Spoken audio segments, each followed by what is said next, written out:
l'émission Saveurs divines. Cette bonne nouvelle du royaume sera prêchée dans le monde entier pour servir de témoignage à toutes les nations. Alors viendra la fin. Ce pain céleste vous est présenté par Immaculée Niraneza. Shalom, shalom, mes bien-aimés de Dieu qui écoutez cette émission Saveurs divines.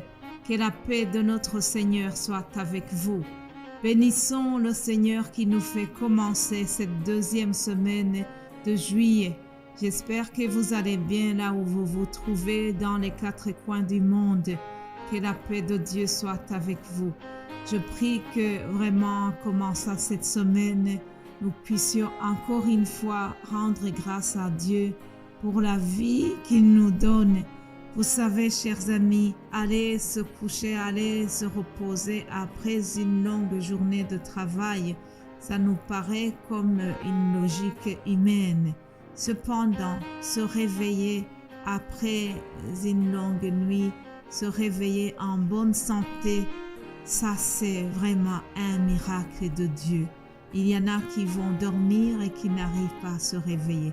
Alors aujourd'hui, si Dieu t'a fait grâce de te réveiller en bonne santé, rends grâce au Seigneur pour cela. Alléluia. Prions.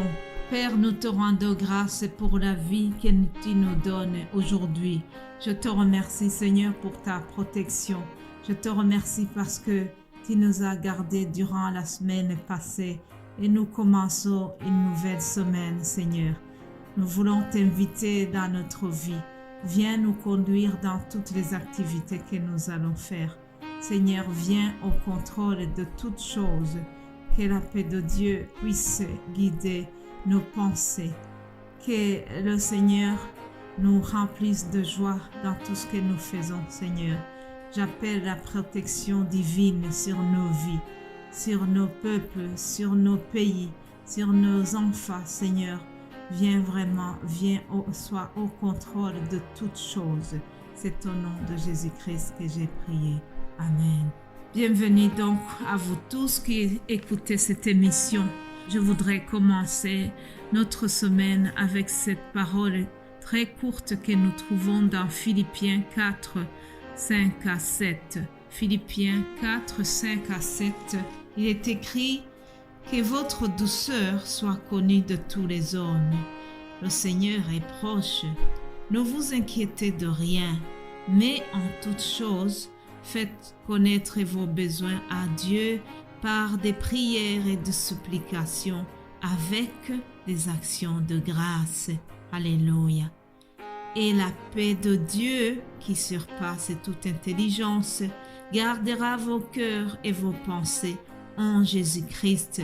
Je voudrais que tu soulignes ce verset 7. Et la paix de Dieu qui surpasse toute intelligence gardera vos cœurs et vos pensées en Jésus-Christ. Alléluia, alléluia.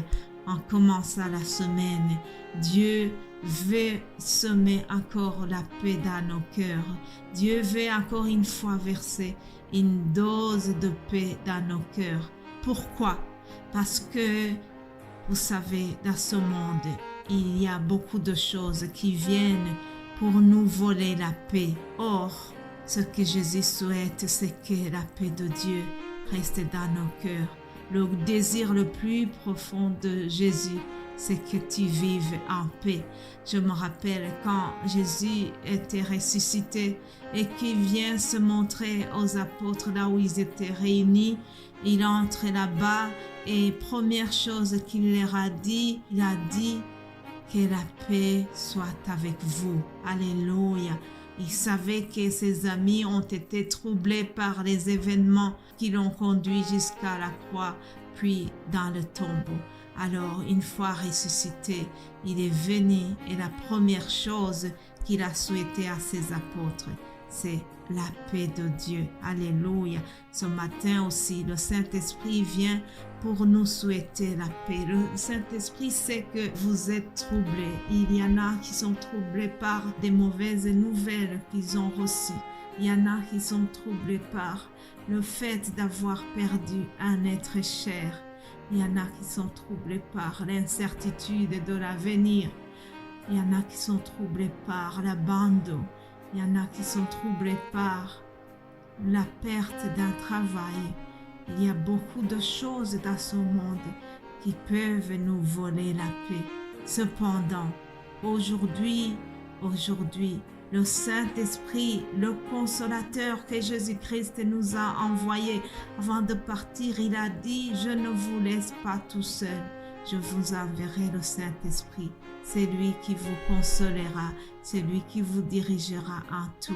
Alors, ce matin aussi, le Saint-Esprit vient pour nous fortifier, pour nous consoler, pour vous mettre encore une fois une paix supplémentaire dans votre cœur.